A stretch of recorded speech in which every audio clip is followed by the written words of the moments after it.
Assalamualaikum warahmatullahi wabarakatuh. Selamat pagi pemirsa, apa kabar Indonesia Medan? Pagi luar biasa. Ini udah ke bawah suasana markas TNI ini mana? Ya betul sekali. Nah seperti biasa pemirsa, kita kembali lagi di program 1 jam lebih dekat untuk berbincang bersama para tokoh dan juga sosok-sosok yang luar biasa di Sumatera Utara. Nah untuk mengenal mereka lebih dekat dan berbincang selama 1 jam ke depan.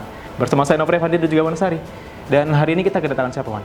Nah kita itu setiap edisi selalu kedatangan narasumber yang sangat spesial. Betul sekali. Kebetulan hari ini pemirsa kami berada di markas Yonif 121 MK Macan Kumbang. Betul. Dan tentunya ada juga beberapa narasumber yang akan membahas beberapa topik pastinya. Ya, salah satunya adalah persiapan prajurit perdamaian PBB yang akan dikirim ke Kongo. Wah. Nah, Nofri kira-kira tahu nggak kenapa pemerintah kita selalu mengirimkan prajurit ke Kongo? Nah, ini biasanya prajurit ini akan dikirim sebagai duta bagi bangsa Indonesia di luar negeri dan juga sebagai pasukan perdamaian dunia nih, Wana. Nah, kalau secara histori pemirsa, Indonesia sudah berpartisipasi dalam pengiriman prajurit ke berbagai negara dalam misi perdamaian PBB itu sudah sejak tahun 1957. Wow, luar biasa. Dan batalion ini, Wana, sudah terpilih kembali sejak 58 tahun lalu dan pada tahun ini kembali terpilih untuk dikirim menjadi pasukan perdamaian Indonesia. Sudah lama sekali ya, Betul dan sekali. terkait itu pula pemirsa kami akan berbincang dengan narasumber yang sudah hadir di sini. Siapa Nofri? Ya, sudah hadir bersama kita di sini ada Komandan PMPP TNI, Majen TNI Victor Hasudungan Simatupang. Ya. Ya, Bapak silakan bergabung bersama kami. Selamat pagi, apa kabar Bapak? Selamat pagi. Ya. Siapa? apa kabar Selamat Bapak? pagi. Ya, silakan Pak. Silakan. Terima kasih. Oke. Ya Pak, silakan duduk. Terima kasih. Ya Bapak, ini gimana perasaannya Pak pulang kampung nih ke Sumatera Utara? Sudah berapa lama nggak pulang kampung Pak? Sebetulnya sebulan 2 bulan yang lalu saya sudah kesini Oh, sudah untuk kesini. melaksanakan peninjauan fasilitas untuk melaksanakan seleksi ini. Iya. Jadi ya baru 2 bulan kemarin saya udah kesini gitu. Wah, sering ya Pak ya? Nggak sering juga. Ini gara-gara Dalam momen ini, ya, Pak, ya? ini apa namanya coincidence. Tuhan kasih mereka berangkat, terus saya juga dikasih ke sini untuk menseleksi mereka gitu. Ya, Jadi sebagai- ya, coincidence. Kampung kita di sini ya sudah gitu. Sebagai putra daerah nih Wana. Ya. Iya. Nah, pemirsa Pak Victor ini punya banyak prestasi dan pengalaman di bidang militer dan bertugas ke berbagai negara, ke New York, kemudian ke Australia, ada Iya. banyak negara ya Pak ya. Iya. Pengen tahu nih Pak, sebelum kita bahas ke topik yang serius, kira-kira Pak dari beberapa negara ini yang mana sih Pak yang punya kisah menarik dan punya Paling histori yang berkesan, berkesan Pak? Saya pertama kali berdinas sebagai peacekeepers itu tahun 92 lalu di Kamboja. Itu saya berdinas di sana selama 2 tahun. Kemudian ya saya ditawarkan untuk kembali berdinas di New York selama 2 tahun di sana di UNHQ menjadi staff officers di sana. Dan pada kesempatan itu saya bisa melobi untuk menempatkan satu perwira senior kita berdinas di Unprofor. Jadi saya waktu itu sebagai asisten personel untuk membidangi misi yang ada di Bosnia Herzegovina. Nah pada kesempatan itu Bapak SBY yang dulu ditunjuk menjadi Chief Military Observer itu karena kita lobby di sana sehingga pemerintah Indonesia menunjuk beliau jadi Chief Military Observer di Bosnia. Nah itu beliau berdinas lebih kurang kalau nggak salah 6 bulan. Terus kemudian itu mau diambil lagi sama negara asing posisi itu. Terus saya lapor waktu itu sama Pak Kofi Annan, Under Secretary General. Saya bilang, Bapak ini kita nggak usah pusing-pusing. Ngapain kita pusing-pusing cari kandidat gitu kan? Maksud saya supaya Indonesia lagi. Ini kan sudah kita kasih 1 tahun. Apanya untuk Indonesia, biarkan Indonesia yang mencari sendiri. Oh itu good katanya, sangat bagus. Jadi udah kasih aja. Jadi setelah Bapak SBY, Pak Purwadi dulu menggantikan Pak SBY di sana. Itu di sana. Itu kemudian saya kembali ke Indonesia sebagai militer biasa, terus ikut sekolah Suslapa. Kemudian saya ditempatkan kembali di Pas Pampres. Jadi saya mulai Letnan 2 sampai Mayor itu di Pas Pampres. Kemudian setelah itu saya ikut Sesko, ditempatkan di Bali. Nah, di Bali, di sana terus pindahkan ke selama 4 tahun di sana. Saya dipindahkan ke Pusdik Pusdik Polisi Militer.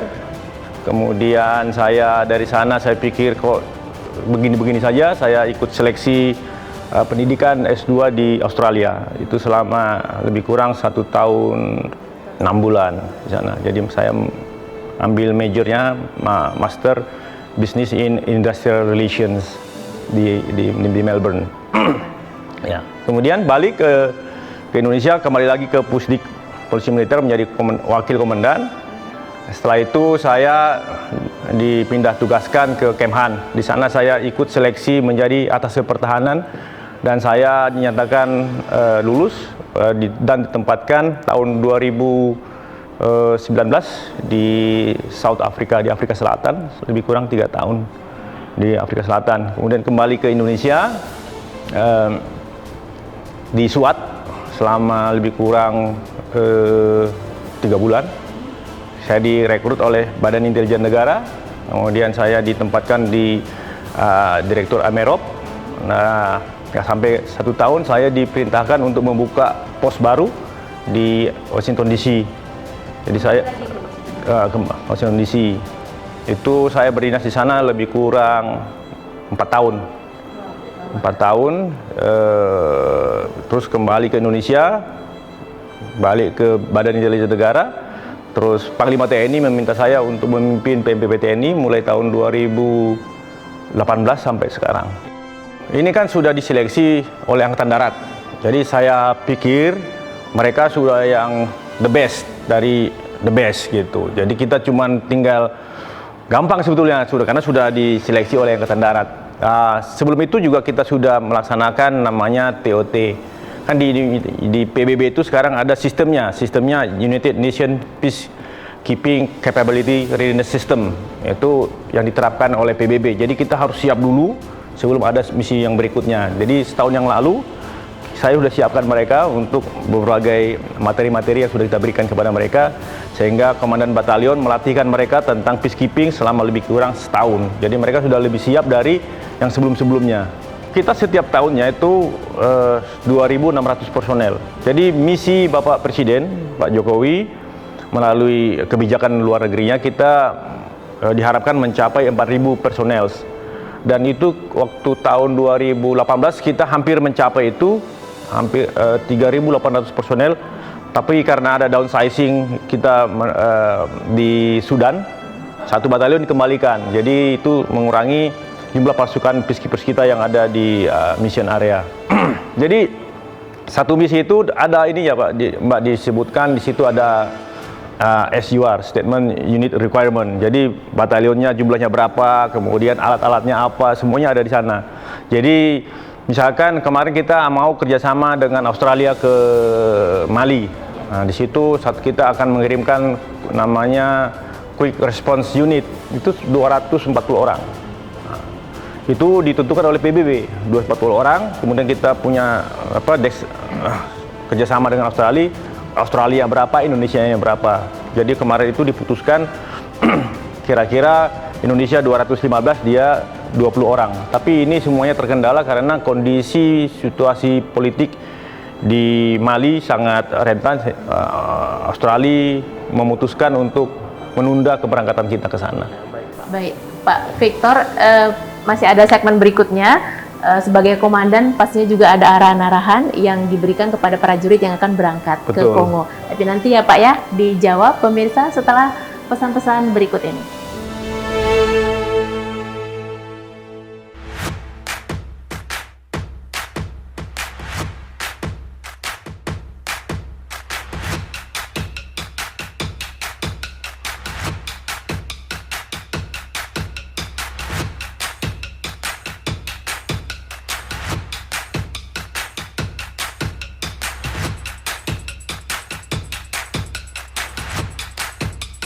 Hidup Sehat, Senin sampai Jumat di TV One.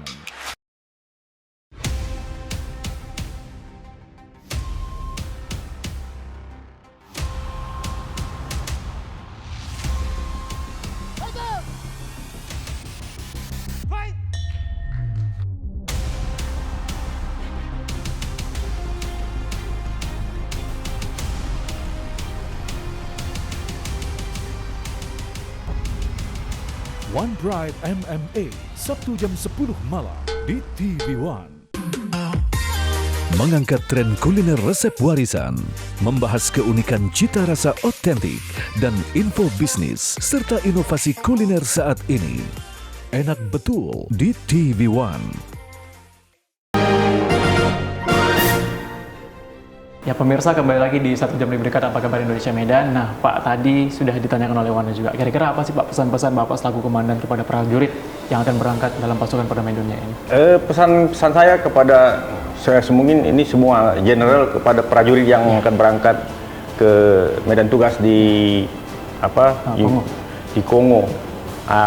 Yang pertama harus yang dijaga itu adalah garis belakang keluarga.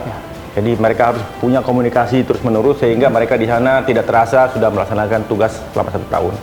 Kemudian mereka harus bisa menjadi duta TNI, duta bangsa, mengibarkan merah putih di sana. Apa kebanggaan-kebanggaan yang sudah ditoreh oleh satuan ini tahun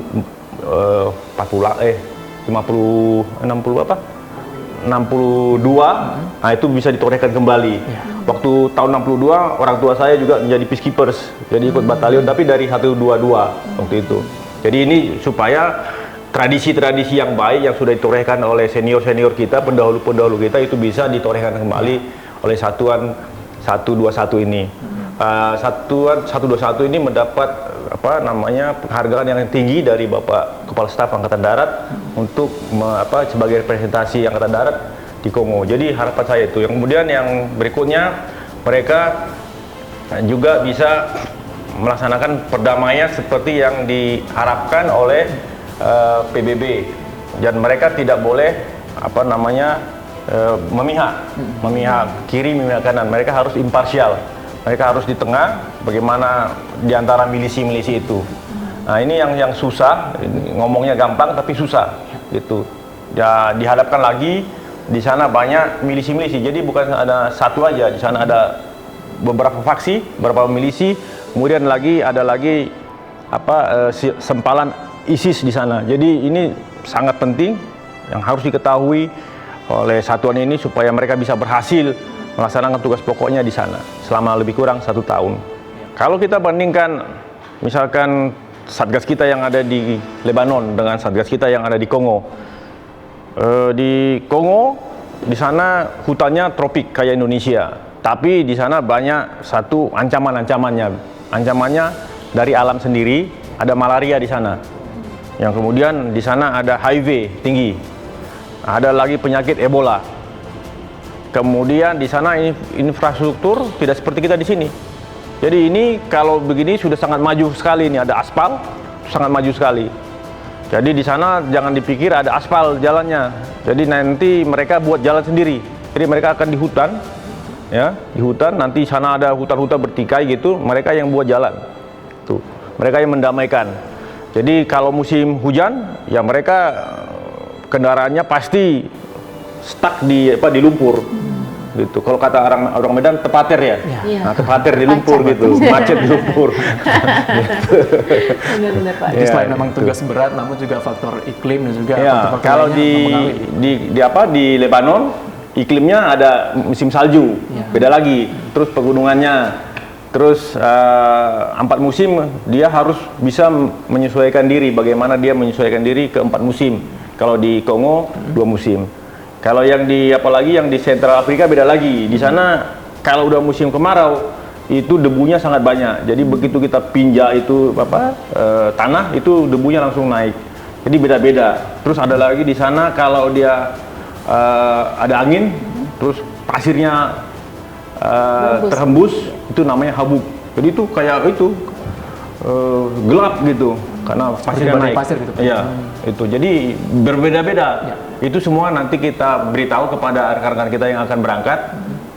Tantangan-tantangan alamnya di sana, tantangan-tantangan medannya di sana, tantangan-tantangan milisi-milisi. Siapa sih yang bertikai-bertikai di sana? Apa yang harus kita laksanakan? Itu. Nah, Pak, sebagai satuan tugas Batalion Gerak Cepat TNI, nah ini adakah hal yang membedakan dengan kontingen Garuda lainnya, Pak? Sangat berbeda. Jadi kalau ini Batalion Gerak Cepat, pertama sekali saya waktu ditugaskan jadi Dan PMPP saya mendapat tantangan. Jadi mereka ini sudah disiapkan tapi belum berangkat selama setahun. Jadi saya waktu itu masih berangkat, baru menjadi jabat komandan, saya mengadakan jam komandan di PMPP yang Satgas pertama itu A, belum berangkat. Dia tanya, komandan saya kapan berangkat? Saya juga bingung. Karena hari satu minggu. Nah, kamu pasti berangkat, saya bilang. Terus saya 2 minggu setelah itu saya berangkat ke Kongo. Saya lobby sama Force Commander. Kalau itu komandan perangnya di sana, komandan perang perdamaian di sana. Saya bilang, batalion kami sudah siap, sudah disiapkan selama setahun. Tolong Pak Force Commander membuat surat ke New York supaya batalion kami ini berangkat. Itu pesan saya ke beliau. Beliau sangat menyanggupi memberikan surat ke New York. Nah, coincidence 3 minggu setelah itu saya berangkat ke New York. Berangkat ke New York, saya melaksanakan di sana ada pertemuan tingkat komandan. Saya ketemu dengan di sana ada military advisor-nya Sekjen PBB. Nah, ini semua ini coincidence dia pernah jadi peacekeepers di Kamboja. Jadi kita pernah sama-sama. Begitu dia ketemu Garuda, katanya, oh ini pasti pernah sama-sama. Jadi kalau sana sapaan tentara Indonesia itu Garuda. Jadi begitu pernah di Kamboja. Jadi kita begitu saya komunikasikan, kita udah siap 1 batalion. Oh, katanya memang saingan Indonesia itu ada Nigeria, dari negara-negara Afrika. Tapi nanti akan saya jadikan prioritas pertama gitu.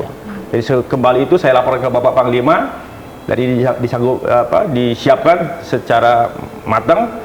Kemudian seminggu setelah itu ada jawaban dari New York, Bapak Indonesia yang akan berangkat ke sana. Jadi setelah itu langsung disiapkan, jadi sebulan setelah itu langsung berangkat Satgas 39A yang ke Kongo. Jadi ini beda dengan Satgas yang lain. Ya. Karena RDB, Rapidly Deployable Battalion. Jadi mereka ini 1 batalion bukan kayak begini. Jadi dia nanti kalau ada langsung dipecah jadi 2. Kalau ada masalah lagi dipecah jadi 4. Ada masalah lagi dipecah jadi 8. Jadi gitu. Jadi terus dia tapi bisa digerakkan secara cepat melalui udara. Bukan melalui darat, pakai udara. Jadi movable dengan helikopter. Nah, itu yang bedanya. Kalau di Lebanon beda. Dia darat. Jadi ya jadi sesuai permintaan aja kalau dia. Jadi memang dia sudah di pos-pos gitu. Di pos paling depan, di pinggiran namanya ada Blue Line, perbatasan Lebanon dengan Israel. Jadi di sana kita display di sana semuanya untuk meninjau, melihat gerakan-gerakan yang ada di sepanjang perbatasan antara Israel dan Lebanon. Beda-beda. Nah, kalau lihat kisah salah satu prajurit yang Bapak ceritakan tadi, sepertinya antusiasme prajurit kita cukup tinggi untuk menjadi bagian dari pasukan perdamaian ya Pak? Oh, antusias dari prajurit TNI sangat tinggi. Mereka sangat pingin semuanya berangkat gitu, tapi kan nggak bisa. Jadi kalau semuanya berangkat nanti saya dimarahin sama Pangdam, nggak ada yang jaga rumah gitu, nggak ada. Jadi semuanya ini biasanya dari batalion ini misalkan kekuatannya 800, itu sesuai dengan peraturan Panglima itu 50% harus dari sini, harus dari sini, nggak harus dari, maksudnya Satgas saya itu harus dari sini. Nah, kalau dia bisa memenuhi sampai 70% sangat bagus gitu. Tapi kalau 100% nggak mungkin. Karena ini Satgas TNI. Ya. Yang mana ini harus ada angkatan darat, angkatan laut, sama angkatan udara. Ya. Jadi itu. Kemudian ada lagi yang spesialis. Ada misalkan yang zeninya ada yang perhubungannya ada yang polisi militer, ada lagi yang peralatan yang untuk memperbaiki alat-alat yang rusak di sana. Jadi tidak bisa dari batalion ini semuanya gitu. Baik Pak, melihat ini banyak sekali antusiasnya ya, antusias dari para prajurit yang ingin berangkat ke misi perdamaian dunia. Kira-kira keuntungan ataupun poin positif bagi Indonesia dengan pengiriman pasukan perdamaian dunia ini apa Pak? Poin positif yang kemarin kita raih adalah kita bisa menjadi anggota tidak tetap PBB tuh dengan adanya Satgas kita yang ada di luar. Kemudian yang kedua, kita menjadi benchmarknya Satgas-Satgas lain di luar negeri. Jadi waktu Under Secretary General for Peacekeeping datang ke PMPP, dia lihat PMPP TNI, dia bilang saya mau mengcopy itu ya, mau menjiplak atau mencontoh apa yang harus dikerjakan oleh Satgas-Satgas kita yang ada di RDB. Bagaimana kita bisa memenangkan pikiran dan hati rakyat di sana. Itu mau dikopi, mau dijadikan model untuk seluruh satgas yang ada di sana dari negara-negara sahabat kita di sana. Nah ini sekarang Indonesia dimintain pertolongan untuk membuat buku tentang bagaimana kita bisa memenangkan pikiran dan hati rakyat. Ini sekarang kita sedang kerjakan di PMPP TNI. Itu. Kita tampaknya harus jeda kembali kemana? Beda nih. Iya. Wah, saya masih mau. Padahal masih pada penasaran ya, banyak sekali yang ingin kita gali. Saya mau tanya dulu sama Nopri. Ya. Nopri kira-kira pengen dikirim ke negara mana? Mau nggak jadi pasukan perdamaian PBB? Nanti dulu deh kayaknya. Kalau Wana kira-kira gimana? Saya mau dong. Bayangin, negara dijaga, Kongo juga dijaga, apalagi cuma Waduh. mana? Curhat. Baik, pemirsa, kita akan jeda 1 jam lebih dekat. Apa kabar Medan akan kembali sesaat lagi. Negara kita, Indonesia, ini adalah negara hukum. Oleh karena itu, hukum harus dipatuhi dan ditegakkan untuk melindungi kepentingan masyarakat, bangsa, dan negara. Informasi terkini dari jantung sumber berita, berimbang dan terpercaya. Nikmati kabar petang setiap hari jam 4:30 sore, live di TV One. Di sini kita akan mendapatkan tausiah dan siraman ilmu. Manusia serakah dengan harta, serakah dengan pangkat jabatan, menyebabkan mereka jauh dari agama. Kita diberikan oleh Allah jabatan, harus jadi pejabat yang adil dan bijaksana. Mengambil pelajaran, Mereka jangan takut, jangan khawatir, Allah bersama dengan mereka. Lebih banyak yang berdoa, lebih cepat dikabul doa kita, insya Allah. Ud'uni astajib lakum. Rumah Mama Dede di TV One. Ya pemirsa, masih di 1 jam lebih dekat, masih bersama Majen TNI Victor Hasudungan Simatupang. Ona? Ya. Pak, Ini kita antusias sekali pemirsa pengen menggali lebih banyak tentang pengalaman beliau. Tapi begini Pak, dalam misi perdamaian dunia dan dalam mempersiapkan prajurit pastinya ada hambatan yang dihadapi. Mungkin Bapak boleh sharing ke kami dan pemirsa kira-kira apa saja siapa yang dihadapi Pak hambatan? Yang pertama ada hambatan-hambatan yang kita hadapi.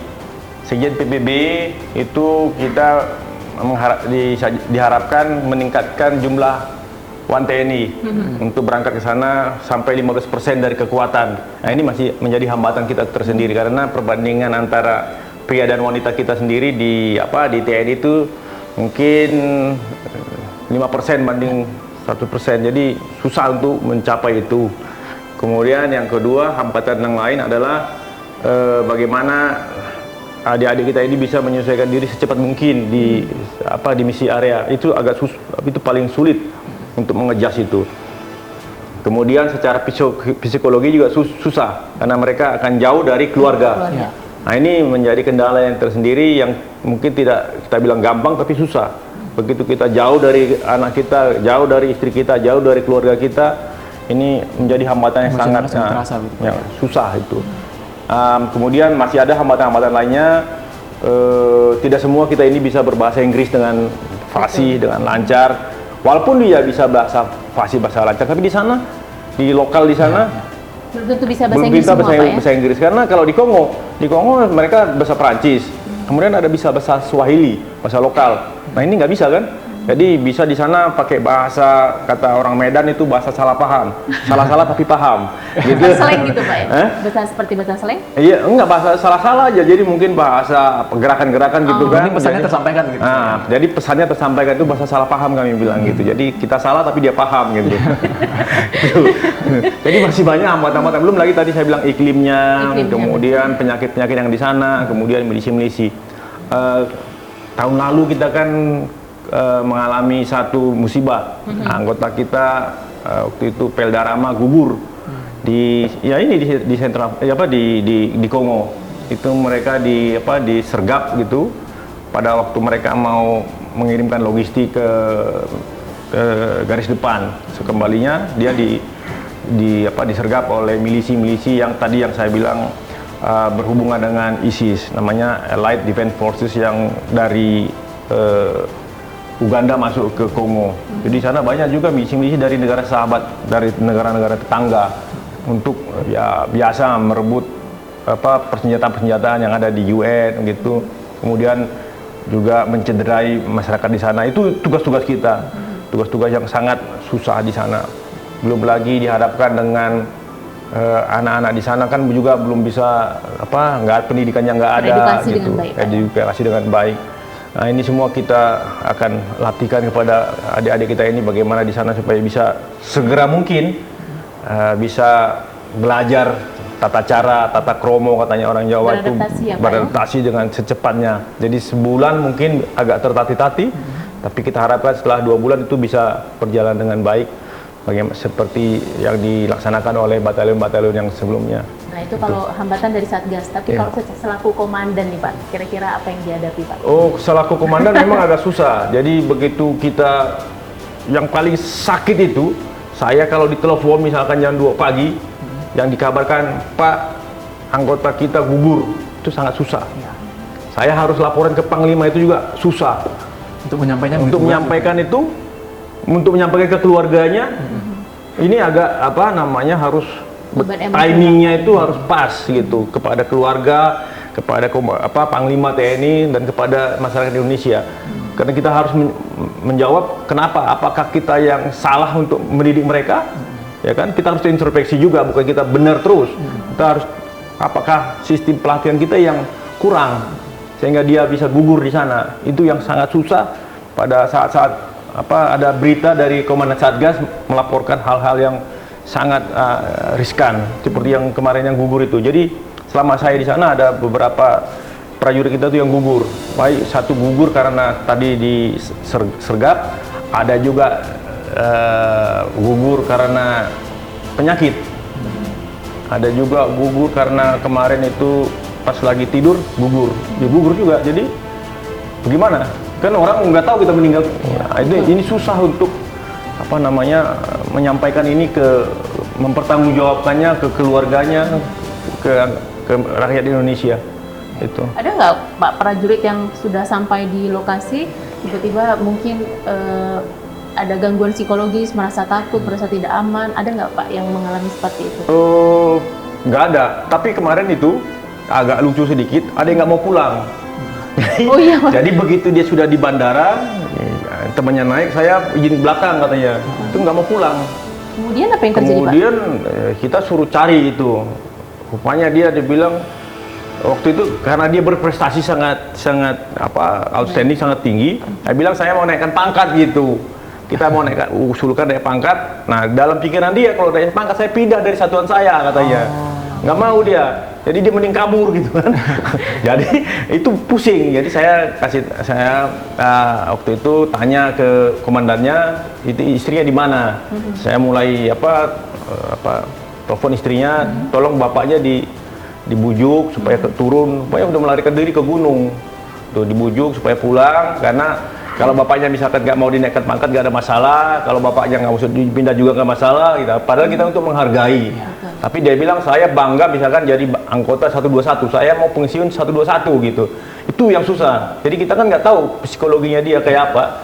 Rupanya kita kasih penghargaan dalam pikiran dia ini menjadi tindakan gitu kan. Ini di dalam disiplin. Padahal kita mau menghargai dia setinggi-tingginya apa prestasi yang dia torehkan. Tuh kemarin yang agak lucu tapi ya unik. Nah ini yang mungkin harus punya pengalaman sendiri untuk menyelesaikan masalah-masalah ini. Oke, Mana. Ini tampaknya kita akan sudahi perbincangan kita dengan sebenarnya masih banyak yang ingin kita gali dari beliau, tapi sepertinya nanti ya Pak ya. Cuman untuk segmen kita kali ini sayang sekali pemirsa beliau juga harus bergegas. Jadi terima kasih Pak Victor sudah hadir di program ini, sudah berbincang dan berbagi pengalaman. Sehat-sehat ya Pak ya. Iya. Terima kasih, selamat pagi. Terima kasih Pak. Pagi. Nah pemirsa, di segmen berikutnya kami juga akan kedatangan narasumber lainnya ya Novia, yaitu Komandan Brigade 7 RR, Kolonel Infanteri M. Faizal Nasution. Ya, tentu kita sudah menyiapkan berbagai topik menarik lainnya yang mana akan kita gali bersama dan bergif nantinya. Untuk itu jangan kemana-mana pemirsa, tetap di Apa Kabar Indonesia Medan. Baginda Nabi besar Muhammad sallallahu alaihi wasallam lakukan adalah mempersaudarakan antara Muhajirin dan Ansar. Sebelum Rasulullah SAW membangun masjid, beliau bayangkan untaian nasihat menyentuh kalbu tentang perilaku, sikap hati, dan kesiapan mukmin menghadapi zaman bersama guru-guru akhlakul karimah dalam Damai Indonesiaku, Sabtu dan Minggu jam 12:30 siang di TV One. Kami soroti berbagai topik strategis yang mengemuka, antusias karena mendapatkan kesempatan untuk divaksin. Merangkum kabar-kabar penting di sepanjang hari. Hari ini saya resmikan bendungan Tapin Menjadi catatan penting bagi semua. Selain itu, Jokowi juga melantik Wakil Ketua Mahkamah Agung bidang yudisial. Kabar utama di TV One.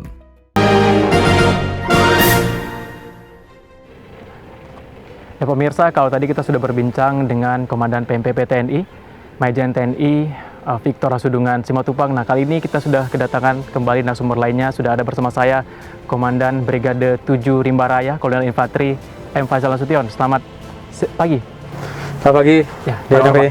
Sehat? Sehat, alhamdulillah Pak. Ya. Kembali kita akan berbincang Pak mengenai seleksi prajurit yang akan berangkat ke Republik Demokrasi Kongo ini Pak. Selain tadi sudah dijelaskan mengenai prestasi yang sudah diraih oleh para prajurit, kira-kira ada unsur lain nggak Pak yang membuat mereka ini terpilih dan berhak untuk berangkat menjadi pasukan perdamaian? Selain prestasi, juga mereka yang jelas merupakan perwakilan ataupun duta dari satuan-satuan mereka yang terpilih. Ya. Terpilih di sini dari beberapa aspek. Pertama yaitu masalah kesehatan. Ya. Kemudian yang kedua yaitu masalah kepribadian. Ya. Kemudian yang ketiga masalah akademik atau prestasi mereka di bidang akademik. Kemudian yang tidak kalah penting yaitu dari segi kepribadian atau nilai kepribadian mereka. Iya.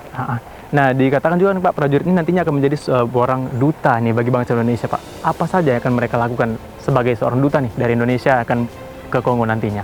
Iya, bahwa kita Indonesia ini patut berbangga bahwa dengan beraneka ragam adat budaya kita dari Sabang sampai Merauke, mereka rencana kita siapkan untuk dapat menampilkan secara mungkin tidak seluruhnya, seperti Aceh, dia punya Saman, Hari Saman. Kemudian juga dia di Sumatera Utara sendiri, kita di Sumatera Utara, dia akan menampilkan tarian tortor, ada tortor gitu, dengan langsung memainkan alat musik. Kemudian selain itu juga mereka juga nanti akan menampilkan tari kecak. Tari kecak ini kan memang cukup terkenal. Di dunia sudah terkenal Pak ya. Bali ya. Sehingga nanti mereka disiapkan beberapa perwakilan-perwakilan untuk dapat menampilkan budaya-budaya daerah. Selain itu juga mereka kita siapkan di sini ada bela diri ataupun pencak silat. Yang memang mempunyai khas dari Indonesia. Dari Indonesia, betul. Nanti ada beberapa kelompok di sana. Ini merupakan suatu bentuk kita penggalangan kepada masyarakat sehingga kita dapat lebih humanis, sehingga apa yang kita inginkan dapat tercapai dan masyarakat juga mudah mengenal kita dan kemudian kita juga dapat menyampaikan keinginan-keinginan supaya mereka tidak harus terutama yang milisi tidak harus dia mengangkat senjata terus berperang terus, tapi dia bisa meletakkan senjatanya atau menyerahkan dengan sukarela, kemudian mau menerima kita dan mudah-mudahan tujuan dari peacekeeping ini dia tercapai. Iya, berarti ada akulturasi budaya juga pada sini Pak ya? Betul, jadi akulturasi budaya kita sehingga satgas yang kita bawa ini dari awal kita bekali. Dan nanti apabila sudah terbentuk dengan waktu yang ada kita tambah kemampuan mereka selain kemampuan-kemampuan yang memang sudah ditetapkan dalam peacekeeping tersebut. Ya Pak, di sini saya lihat ada rangkaian seleksi di sini Pak. Mungkin bisa dijelaskan Pak, ini ada kegiatan apa saja di sini? Ini salah satu bentuk seleksi. Seperti kita lihat sini ada tes mengemudi, bahwa prajurit yang nantinya tergabung dalam satgas, dia wajib menguasai tentang mengemudi. Baik itu perwira, bintara maupun tamtama, dia wajib. Ini salah satu kemampuan yang harus dimiliki oleh prajurit, yaitu mengemudi. Selain daripada tes-tes lainnya. Hari ini juga sedang berlangsung kegiatan Rikes secara umum di Kesdam, kemudian juga besok ada kegiatan Garjas, pengambilan nilai Garjas, kemudian ada Keswa, ada bahasa Inggris, kemudian ada komputer juga. Nah itu setelah seluruh rangkaian tersebut dilakukan, ini sudah selesai atau masih ada lagi Pak? Setelah ini selesai, nanti kumulatif nilainya, kemudian nanti ditentukan orang-orangnya sesuai dengan organisasi satuan tugas. Mereka nanti akan diberangkatkan melaksanakan PDT ataupun latihan sebelum melaksanakan tugas di PMPP.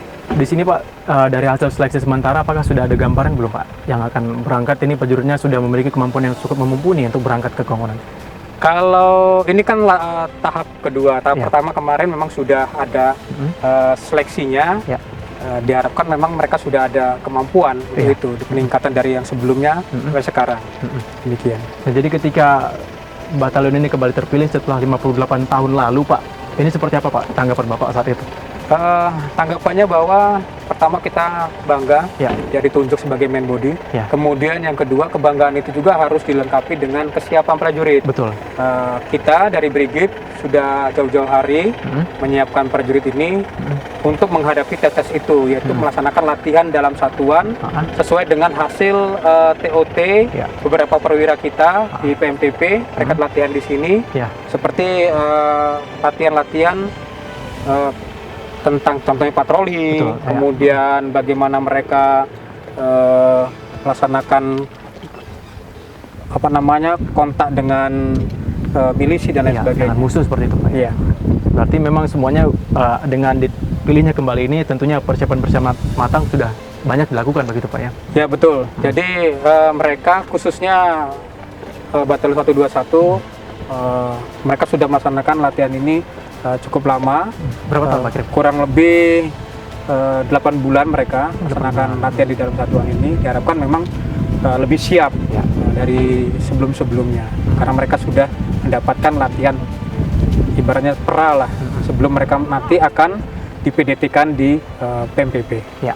Nah Pak, ini kan kembali soal kesehatan nih Pak, apalagi kita di tengah pandemi COVID-19. Ini pasukan ini akan berangkat ke luar negeri begitu Pak ya. Nah, seperti yang kita ketahui pasti banyak sekali aturan-aturan ataupun protokol kesehatan yang harus dilakukan. Seperti apa Pak saat ini yang dilakukan oleh Batalion 121 ataupun dari Brigade Infanteri ini? Jadi mereka, khususnya prajurit kita, sudah melaksanakan vaksin 2 kali, seluruhnya sudah melaksanakan. Kemudian juga sebelum ini mereka melaksanakan tes swab antigen, yang dilaksanakan internal kami di Brigif dan jajarannya, kemudian juga dari panitia. Kemudian untuk kegiatan ini juga kita menerapkan protokol kesehatan secara ketat, di mana bagaimana kita lihat prajurit dalam pelaksanaan seleksi ini dia tertib, seperti menggunakan masker, kemudian menjaga jarak, dan kita siapkan juga tempat untuk selalu cuci tangan. Jadi mereka nanti bergiliran dipanggil untuk melaksanakan tes mengemudi. Setelah itu nanti selesai dia cuci tangan. Nah, ini salah satu langkah yang kita lakukan. Kemudian sebagai pencegahan juga mereka dibentuk kelompok-kelompok, tidak sekaligus dia melaksanakan tes mengemudi di sini, tapi kelompok-kelompok untuk menghindari kerumunan begitu. Menghindari kerumunan, betul. Demikian. Ya. Nah Pak, tadi kita sudah berbincang-bincang mengenai prajurit yang akan berangkat nantinya ke Kongo. Pasti akan saya bahas juga nih Pak mengenai komandan nantinya akan memimpin mereka atau pemimpin Satgas ini. Nah, diketahui Bapak juga termasuk salah satu calon nih Pak dari 2 orang calon, kalau tidak salah 1 orang lagi dari Sumatera Barat begitu Pak ya? Iya, betul. Ya. Nah, Bapak sebagai salah satu calon dan Satgas yang akan berangkat ke Kongo, seperti apa Pak persiapan sudah Bapak lakukan? Saya rasa persiapannya sama dengan prajurit yang lain, cuman memang tambahannya adalah kita memang nanti akan membawa satuan tugas, tentunya tugas-tugas sebagai dan Satgas ini yang saya harus pelajari. Kemudian yang kedua, saya juga mempelajari dari beberapa dan Satgas sebelumnya tentang tugas-tugas di sana, kemudian prestasi-prestasi di sana, sehingga kita menyiapkan apa yang akan kita lakukan sana, kita siapkan dari sini, sehingga nanti kita tidak memulai dari awal lagi, tetapi tinggal melanjutkan saja. Program-programnya sudah bagus, contoh bagaimana mereka dapat menyadarkan milisi-milisi itu dengan sukarela untuk menyerahkan senjata, senjatanya secara persuasif. Kemudian masuknya budaya-budaya yang kita bawa di sana dapat diterima oleh masyarakat, dapat membantu kesehatan. Contohnya bagaimana kita melaksanakan pengobatan, kemudian masalah pendidikan juga.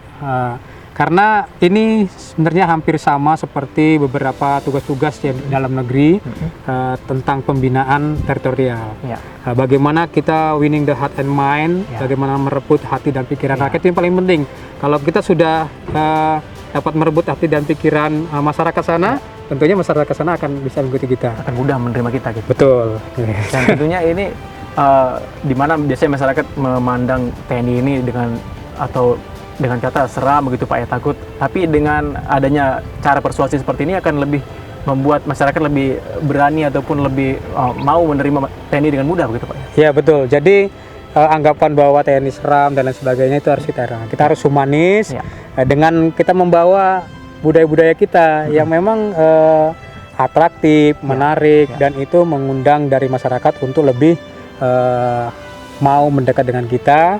Kemudian mereka juga nanti akan mungkin bersama-sama kita juga bersama-sama meniru kegiatan kita sehingga lebih persuasif lah yang kita terapkan nanti di sana. Nah Pak, sebagai calon dan satgas nih Pak, pasti Bapak mempunyai visi misi dan juga target prestasi yang akan dicapai. Sudah ada belum Pak gambarannya?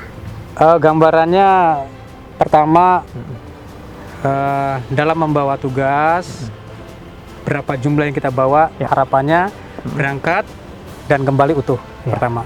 Kemudian bagaimana kita dapat melaksanakan tugas-tugas misi perdamaian ini yang telah ditetapkan dengan baik. Kemudian yang ketiga, bagaimana kita dapat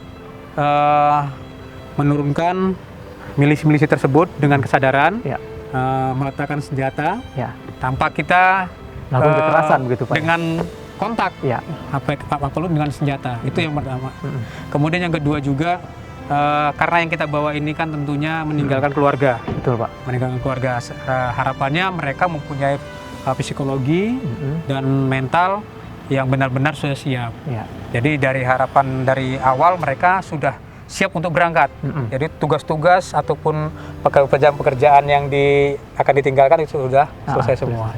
Berarti mereka sudah siap tempur begitu Pak ya untuk melakukan misi perdamaian. Ya pemirsa, nanti kita akan kembali lagi dengan rekan saya Wana dengan narasumber lainnya dan akan membahas masih tentang seleksi untuk keberangkatan prajurit ke Republik Demokrasi Kongo. Nah Pak, terakhir nih pertanyaan saya untuk Bapak nih Pak. Pesan Bapak dan juga motivasi Bapak kepada para prajurit yang akan berangkat ini nantinya seperti apa Pak?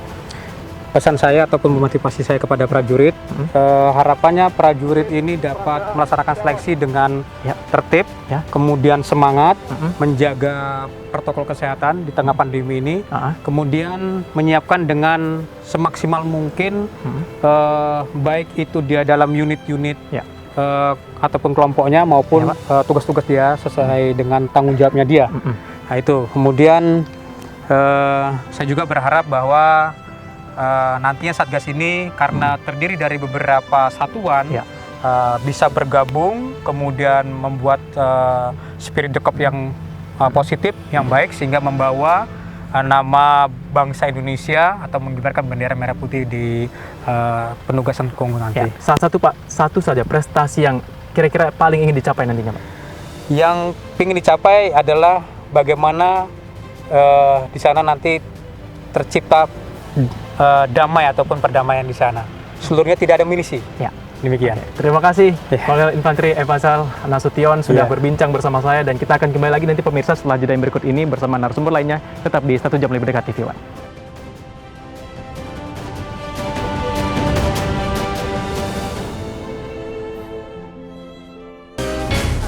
Banyak kasus dan peristiwa yang akan diungkap.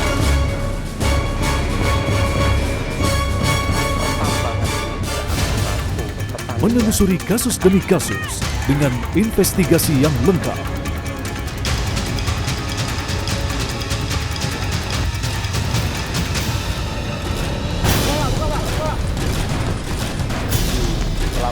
Telusur setiap Rabu pukul 10 malam. Kami tak sekedar mengangkat topik, tapi juga membangun kesadaran publik. Pola perilaku masyarakat supaya tidak abai, supaya tidak kendor disiplinnya dalam melaksanakan protokol kesehatan. Meskipun ada suatu tren menurun, tapi kita tidak boleh lengah. Menguji informasi secara kritis dan proporsional. Benci produk-produk dari luar negeri. Apakah diterima seperti itu? Menunjukkan komitmen pemerintah untuk mengutamakan produk dalam Apa kabar Indonesia Malam di TV One. Cerita Kota, potret dan cerita kehidupan di kawasan perkotaan yang kreatif dan penuh inspirasi. Setiap Jumat di TV One.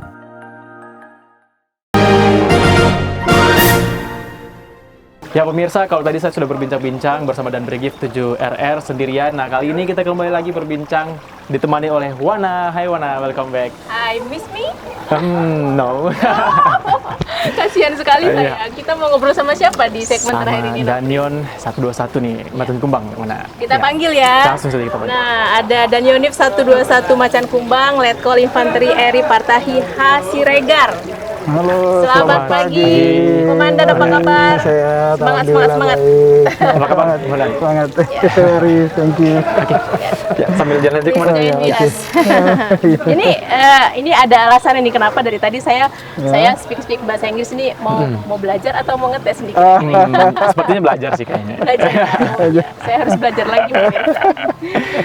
Nah, melanjut ke perbincangan sebelumnya, Dr. Im, saya pengen tahu nih, Komandan pastinya kan di satuan ini we have the best soldier. Yep, that's right. Yeah, maybe you can share with us who is he and what is plus and minus of the soldier. Okay, thank you. Because it's very important, I think I will say Indonesia, okay? Saya punya prajurit yang berprestasi. Sebagian besar prajurit kami di 121 Macan Kumbang ini memang telah melaksanakan penugasan ke daerah-daerah konflik di wilayah Indonesia. Salah satunya adalah di Papua. Dan salah satu hasil terbaik yang didapat pada tahun 2018 adalah kita berhasil menurunkan 11 pucuk senjata tanpa kontak tembak. Jadi pola pendekatan, pola kemasyarakatan, pola persuasi begitu. Persamaan latar belakang, persamaan senasib sepenanggungan ini membuat masyarakat di wilayah penugasan merasa kita Batalion 121 dan TNI AD secara umum adalah bagian dari masyarakat, sehingga mereka dengan ikhlas menyerahkan 11 pucuk senjata rakitan. Dan selain itu kita juga berhasil mendapatkan ladang ganja beserta beberapa barang buktinya. Jadi memang ada yang diberikan secara kesadaran, ada juga yang kita temukan di lapangan, sehingga memang disampaikan tadi prestasi prajurit kami tidak hanya person by person, tetapi as a team they also have achievement in task, seperti itu. Ya, dari berbagai prestasi tadi, Komandan, apakah ini memang menjadi salah satu alasan kenapa Batalion 121 Macan Kumbang ini dipilih untuk berangkat ke That's right, it's very absolutely right, because one of the judgment from the CO, Commanding Officer, that our 121st Infantry Battalion is complete the task and complete the mission with good achievement. Jadi kita berhasil menorehkan satu prestasi baik di tahun 2018 yang juga di tahun sebelumnya pernah ada, tanpa ada korban jiwa, tanpa ada kontak tembak, tetapi hasil itu nyata. Dan masyarakat di wilayah penugasan mengakui dengan kehadiran Satuan Batalion 121 Macan Kumbang ini, kenapa rasanya kok welcome, kemudian tentaranya kok tidak seperti yang digambarkan atau diceritakan ya sebagian besar masyarakat pada umumnya mungkin ya. Seram begitu ya. Menakutkan, kasar, mungkin juga tidak ada empati, tidak. Tapi ini justru kebalikannya. Mungkin seperti itulah yang hal-hal yang bisa kita atau yang saya dapat sampaikan tentang pencapaian prajurit 121. How did they finally make it? Bagaimana mereka akhirnya berhasil without ada kontak senjata? Oke, jadi memang salah satu ilmu yang diajarkan dalam Tentara Nasional Indonesia, khususnya di Angkatan Darat, adalah ilmu kewilayahan. Walaupun kita satuan tempur, tapi kita juga punya ilmu satuan non kewilayahan yang juga memiliki tugas sama, yaitu kita adalah berasal dari rakyat, kita untuk rakyat. Jadi pola pendekatan kita dengan pembinaan kewilayahan ini, kita ajak seperti contoh kecil, perbaikan rumah ibadat, kebersihan tempat sarana prasarana. Mungkin bagi sebagian orang, di tentara ngapain sih? Kerjaannya kok begitu? Tapi buat kita, ayo dong masyarakat, kita kan dulu punya semboyan bangsa gotong royong. nggak bisa sendiri-sendiri. Ini kotor nih, ayo bareng-bareng yuk. Nah, kita yang memulai inisiatornya, seperti itu gambarannya. Jadi sekaligus sebagai pengabdian juga ya? Betul, betul. Kita mengimplementasinya dengan wujud real, not only talk but also with action. Seperti itu gambarannya. Nah, batalion ini juga menjadi suatu satuan dan mekanisme percontohan begitu ya komandannya?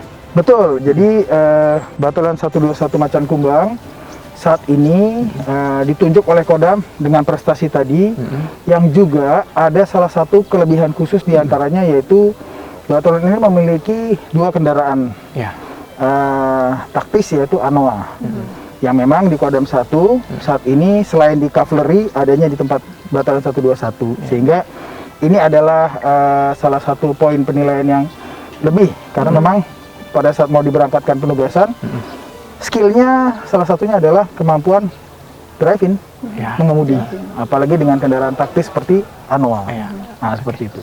Tapi ada prajurit perempuan wanita juga yang berangkat, Komandan? Betul, dalam seleksi ini ada juga dilibatkan Wan TNI, ya, kita melaksanakan seleksi juga melibatkan Wan TNI, tidak hanya dari Matra Darat, Matra Udara dan Laut juga ada, hanya beda dalam proses seleksi atau pelaksanaannya. Yang di tempat kita hanya yang khusus Kodam 1 saja.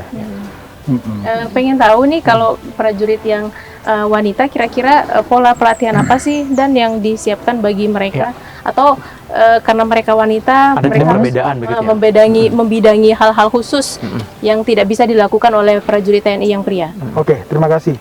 Pada dasarnya proses perekrutan atau seleksi ini sama, tidak membedakan antara Wan TNI dengan prajurit prianya. Hanya pada saat task force di lapangan nanti, penugasan di lapangan, memang beberapa Wan TNI dikedepankan pada penegakan hukum, pada pelayanan kesehatan, kemudian pada humas atau di bidang sosial begitu. Iya, bidang komunikasi dengan masyarakat. Isu wanita dan anak juga pasti. Iya, betul. Sehingga memudahkan pola pendekatan, karena kalau dengan prajurit ya mungkin terlihat tegas, tegap, itu mungkin orang jadi agak sedikit takut, tidak nyaman. Tapi kalau dengan Wan TNI kan pola pendekatannya bisa lebih persuasif, lebih halus, sehingga orang bisa, oh ya kita percaya deh, trust kalau dengan yang seperti ini polanya. Gitu. Komandan, kembali berbincang mengenai keberangkatan prajurit yang akan menuju ke Koko ini, sudah sejauh apa sih persiapan yang dilakukan oleh Batalion Unif 121 ini? Baik, terima kasih. Sampai saat ini kita sudah melaksanakan pola pembinaan prajurit dari mulai kesiapan, kesehatan, meliputi vaksinasi. Kita sudah 2 kali vaksinasi sesuai yang dianjurkan oleh pemerintah. Dari kemampuan mengemudi, kita sudah melaksanakan latihan mengemudi kendaraan kecil sampai kendaraan taktis seperti Anoa. Kemudian dari kemampuan olahraga, kami melaksanakan pola pembinaan kemampuan jasmani dengan melaksanakan pembinaan fisik pagi dan sore secara terukur ya. Jadi terukur ini dia lari 45 menit, dia menghabiskan berapa kalori. Nah, kita tidak sampai yang kamu lari tapi tidak tahu esensi atau tujuan akhirnya apa. Itu. Kemudian dari bidang akademik, kita melatihkan kemampuan berbahasa Inggris pada saat malam hari, setiap hari Selasa dan Kamis. Juga dengan melaksanakan announcement with English daily. And every week we had to communicate in English. Jadi berbahasa Inggris kepada semua prajurit. Seperti seperti bertemu, morning sir, salute up, hormat. And with terminologi militer. Karena terminologi militer ini agak langka di prajurit Indonesia.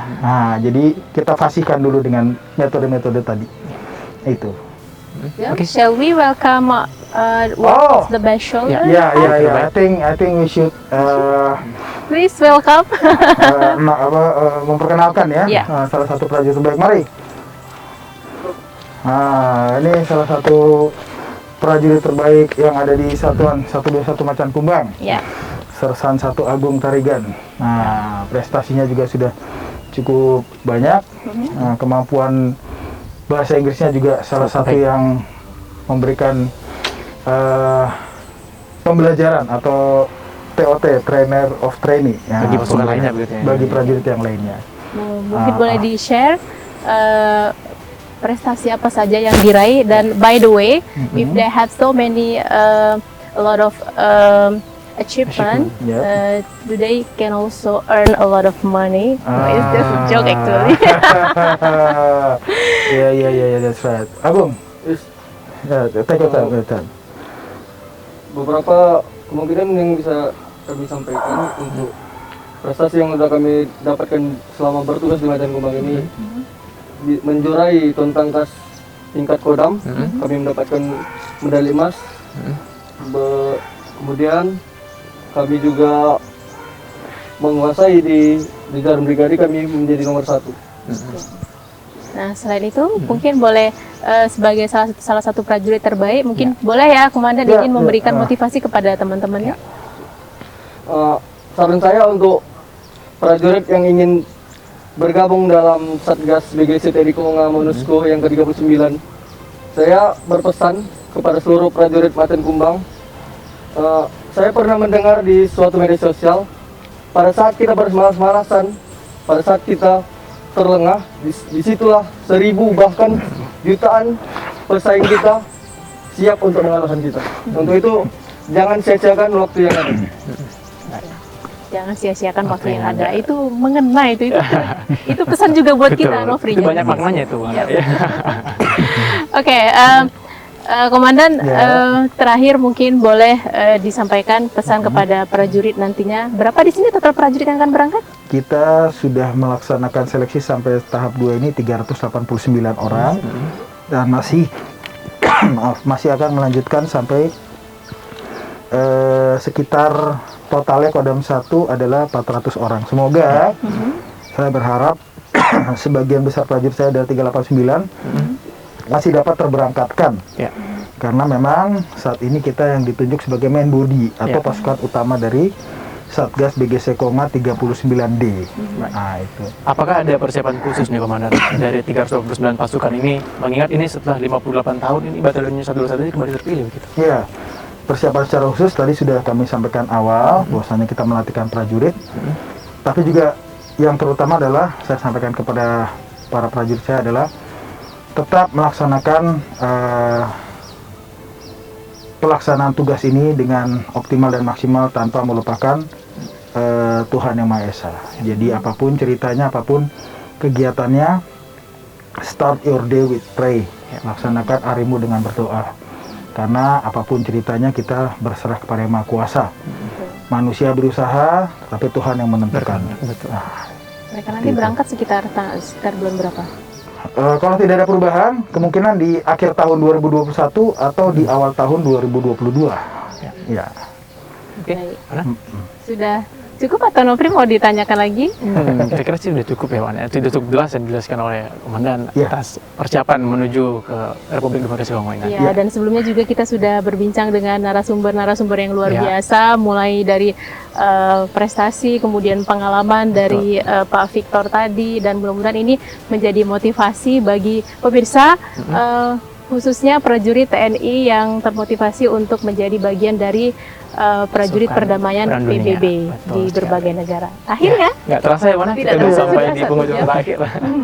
Ya, saya Wanasari dan seluruh kerabat kerja yang bertugas, Nofri Apandi. Kemudian kami juga mengucapkan terima kasih kepada Yonif 121 Macan Kumbang telah bergabung di program Apa Kabar Indonesia Medan selama 1 jam. Tentunya kita akan bertemu di program-program berikutnya. Ya, sampai jumpa. Assalamualaikum warahmatullahi wabarakatuh.